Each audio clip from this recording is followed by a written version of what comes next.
I feel a 2x2 matrix coming on. So the vertical axis is information and the horizontal axis is energy. The vertical axis, people who are rich in content, knowledge, people who have got a lot of stuff, who know a lot, let's call them mentors. And this is very familiar. You go to a good lawyer, you want them to be right at the top of their game. You have surgery, you want your surgeon to have the latest techniques, to have rich depth of hinterland. And everybody's very comfortable with this. Everybody knows what this is, both sides. People who are expert in something, who know a lot about HR or the law or whatever, they're very accustomed to giving advice, to telling, to advising. And people are very accustomed to receiving it, and they pay for it. So both sides are happy. The drawback of mentoring is being talked at too often can depress energy. So the horizontal axis is energy. And this is pure coaching. There's no such thing. But if I gaze into your eyes and pull out your hopes, your dreams, your fears, you walk out of this room 3 feet above the ground. But the drawback of that, there's no content. So what do we do in Meyler Campbell? We select here. So we take in people who've got rich hinterland. I used to say people who've got a lot of business experience, but I had a very upset senior surgeon talking to me about that the other day. And I had to say to him, no, you've just got to know stuff. And it might be a deep understanding of HR or learning and development or tax or M&A or anything. And so what do we do with these people who've got rich content knowledge?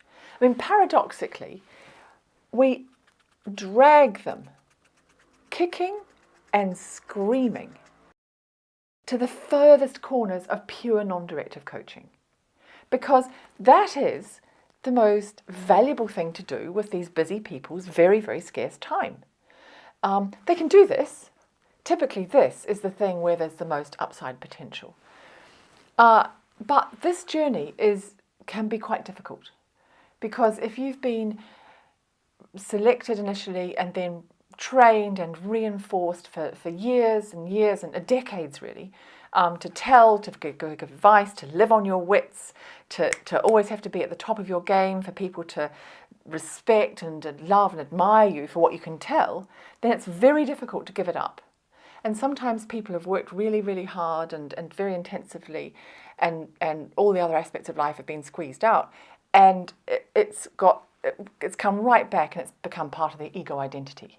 So when we ask people to give that up, that's a big ask. So there needs to be a lot of support and encouragement, and sometimes just pushing people into the swimming pool and say, okay, swim. But if we left you here, and if all these people with this rich wealth of knowledge, which society has invested heavily in them having, if we left you there, then we would have destroyed value. So once people have got it in their bones, it's about the first half of the program. It's tutorial 3, tutorial 4, T5, T6. Once they've got it, and actually a sign that you've got it is, people come to a syndicate meeting and they say that their spouse said over the weekend, "Don't you do that stuff to me." And then we know that it's there, it's just leaking out.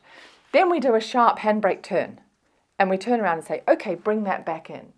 And again, I've had people complain to me and say, "And I've been saying for months to do this pure non-directive. What's going on?"